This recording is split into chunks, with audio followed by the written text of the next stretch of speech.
देखिए आज की वीडियो में हम जो बातें करने वाले हैं ना, उस बात के बारे में मैं आपको 100% गारंटी के साथ कह सकता हूं कि इंडिया के अंदर 99% ऐसे इन्वेस्टर्स हैं जिन्होंने इस बात पर कभी गौर ही नहीं किया है। आखिर वो बात क्या है उसके ऊपर भी हम आएंगे। उसके अलावा देखिए मार्केट के अंदर जिन्होंने पैसा बनाया है उनसे पूछिए कि पैसा कितनी मेहनतों के बाद बनते हैं और कितनी मुशक्कतें, कितनी परेशानियों के बाद अच्छे खासे अमाउंट वो बना पाते हैं। बहुत सारे लोगों को लगता है कि भाई मार्केट के अंदर पैसे बनाना बहुत आसान है। ये वो समय होता है जिस समय पे ये लगता रहता है ना, ये वो समय होता है जब मार्केट के अंदर बुल रन हो, जब मार्केट के अंदर लंबे समय तक ये तेज़ी रुकी हुई हो और हर सेक्टर में अच्छा खासा और हर अच्छे और बुरे स्टॉक मार्केट के अंदर चल रहे हों। तो वहाँ पर हर किसी को लगता है कि भाई अब तो पैसे बनाना बहुत अच्छा है। और उसके आसपास में जो नए निवेशक आते हैं मार्केट के अंदर, उनको लगता है कि शायद स्टॉक मार्केट के बारे में जो पहले सुना था कि भाई इतना डरावना है, इतना ज़्यादा पैसे खराब हो जाते हैं, इतना ज़्यादा नुकसान होता है, शायद वो सारे के सारे लोग गलत थे या उनको जानकारी नहीं थी।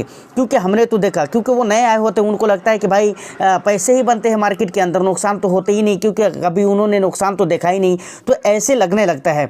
लेकिन बहुत सारे लोगों को बहुत सारी गलतफहमी होती है और इस गलतफहमी में आकर बहुत सारे गलत कदम उठाते हैं। वो तमाम तर मुद्दों पर हम डिटेल्स में बात करेंगे। और देखिए एक बात मैं आपको कहना चाहता हूं कि देखिए मार्केट के अंदर पैसा बनाना बहुत मुश्किल भी नहीं है, बहुत आसान भी नहीं है। इन दोनों मुद्दों को देखिए बड़ा बोलने में बहुत जल्दी मैं इसको बोल दिया, लेकिन इसको अब समझना है। और ये जो मैं आपको समझाने वाला हूँ इंडिया के जीडीपी को लेकर, उसके बाद मार्केट सिचुएशन, एफआईआई डीआईआई के जो लाइव डेटा होने वाले हैं, उन तमाम तर चीज़ों को लेकर जो मैं आपको बताने वाला हूँ वो बहुत इंटरेस्टिंग होगा।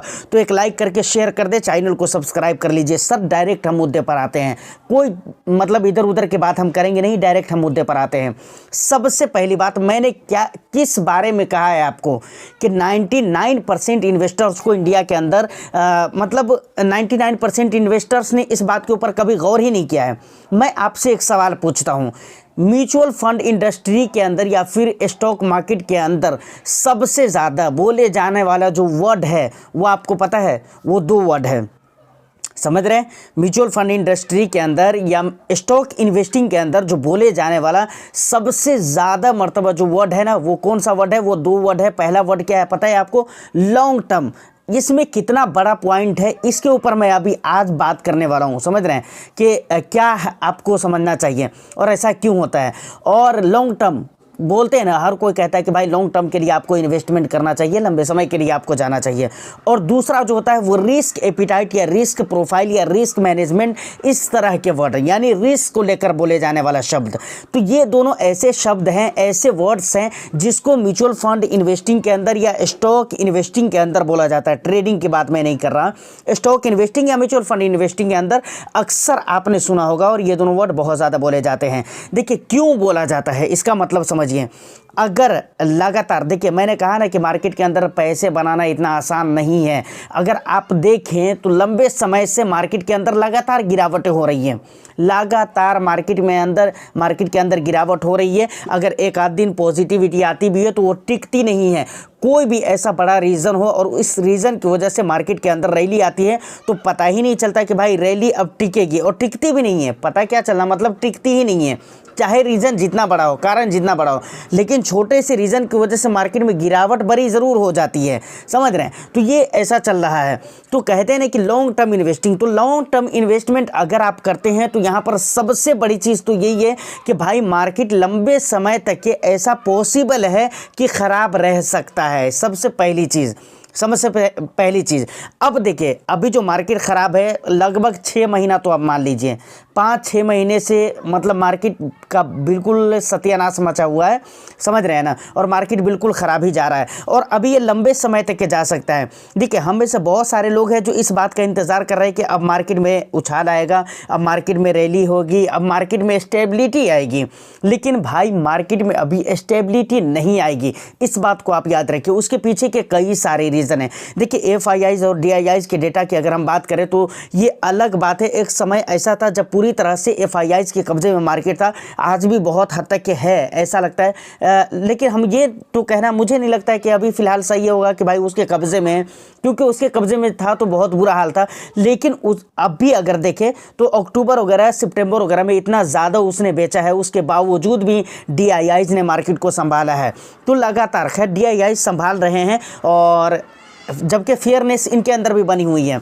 कल की अगर बात की जाए तो कल भी एफआईआईज ने 7,000 करोड़ के माल सेल कर दिए। तो ये भी एक बहुत बड़ा पॉइंट है कि भाई लगातार वो लोग बेचते जा रहे हैं। लगातार बेचने के पीछे के रीज़न भी बहुत इंटरेस्टिंग है और बहुत इंपॉर्टेंट है। अब यहाँ से जो रीज़न मैं आपको बता रहा हूँ उस पर आपको गौर करना है। देखिए, सबसे पहली चीज़, जनवरी के पहले ही वीक में डेटा आ जाता है जीडीपी वगैरह का।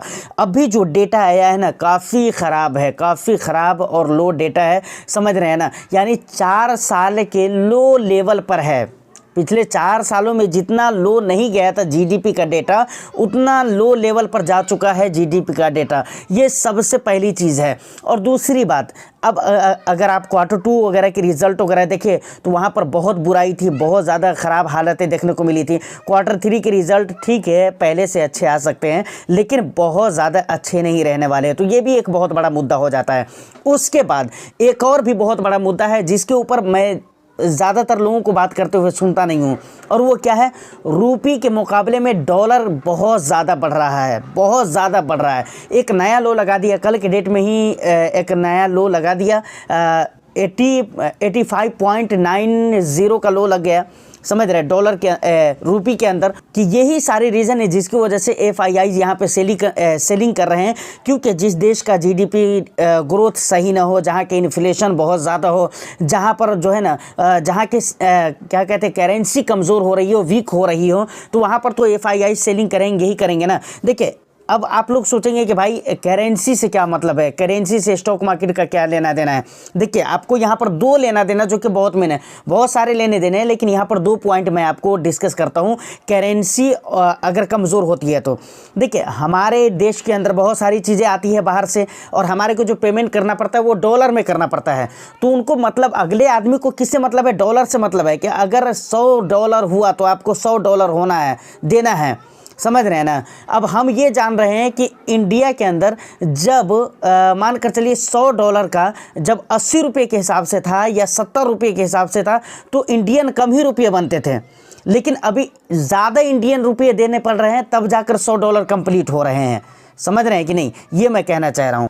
तो ये पहला प्रॉब्लम है जो कि डॉलर के मुकाबले में रुपीस कमज़ोर होने से आपको देखने को मिलेगा। अब देखिए, दूसरा प्रॉब्लम क्या है। दूसरा प्रॉब्लम ये है कि मान कर चलिए अगर $1 बराबर 70 रुपये होते, तो उस टाइम पे सिर्फ स्टॉक मार्केट के अंदर इंडियन 70 रुपये बनते एफआईआईज के, और उनके देश का $1 उनको बन जाता। लेकिन अभी उनको $1 बनाने के लिए इंडियन मार्केट के अंदर 80 से 85 रुपये तक बनाना पड़ रहा है। इंडियन 80 से 85 रुपये तक बनाना पड़ रहा है, तब जाकर उनका $1 कंप्लीट हो रहा है। मतलब सिक्का कमज़ोर, करेंसी कमज़ोर, तो यहाँ पर सारी कहानी बिगड़ने लगती है। तो ये सारे मेन रीज़न है जिसकी वजह से मार्केट के अंदर बिल्कुल स्टेबिलिटी आने को नाम नहीं ले रही है। और अभी मुझे नहीं लगता है कि 1 फरवरी से पहले तक स्टेबिलिटी आ सकती है, बल्कि 1 फरवरी के बाद भी बहुत ज़्यादा हलचल देखने को मिलेगा। क्योंकि आपको मैंने पीछे भी बताया हुआ है कई सारे वीडियो में कि भाई इंडिया का जो फाइनेंशियल ईयर 2025-26 का जो बजट आने वाला है वो 1 फरवरी को अनाउंस होने वाला है।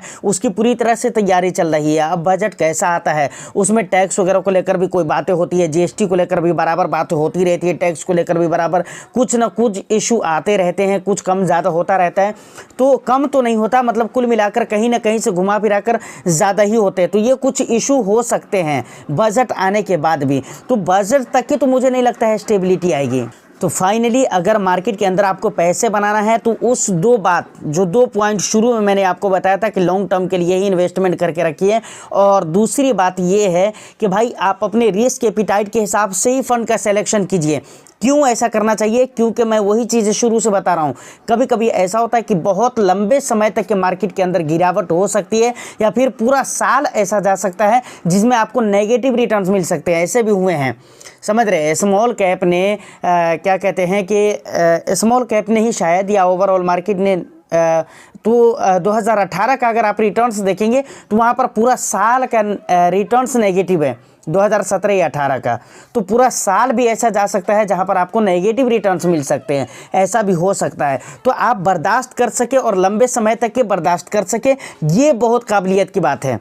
लंबे समय तक के बर्दाश्त करना ये बहुत काबिलियत की बात है। इसीलिए इन तमाम तर चीज़ों को आपके माइंड में रखने चाहिए और इन तमाम तर बातों को याद रखते हुए आपको निवेश करना चाहिए। अदरवाइज़ धोखे के शिकार हो जाएंगे, नुकसान अपना होगा भाई, दूसरे को कुछ नहीं जाएगा, समझ रहे हैं ना। तो ये बहुत सारे मुद्दे हैं जिसको आपको दिमाग में रखना चाहिए। और देखिए पैसे मार्केट के अंदर जब रैली हो तो ऑफ कोर्स पैसे बनाना बहुत आसान है, और जब गिरावट हो लंबे समय तक के तो वहाँ पर पैसे बनाना बहुत मुश्किल है। इसीलिए मैंने आपको कहा था कि मार्केट के अंदर पैसे बनाना बहुत ज़्यादा मुश्किल भी नहीं है और बहुत ज़्यादा आसान भी नहीं है, क्योंकि यहाँ पर जो है ना समय समय की बात होते हैं, समझ रहे हैं ना, समय समय की बात होती है जो कि बहुत मेन चीज़ होती है, समय बहुत बड़ा मैटर करता है। तो ये सारी इन्फॉर्मेशन थी जो कि मैंने आप तक पहुंचाने की कोशिश की है। उम्मीद करता हूं कि वीडियो आपको अच्छी लगी हो, तो बस एक लाइक कर दीजिए, शेयर कर दीजिए। चैनल को अगर अभी तक आपने सब्सक्राइब नहीं किया तो चैनल को भी ज़रूर सब्सक्राइब कर लें। मैं फिर मिलता हूँ किसी नेक्स्ट एंड इंटरेस्टिंग वीडियो में, जब तक के लिए all the best. Thank you for watching.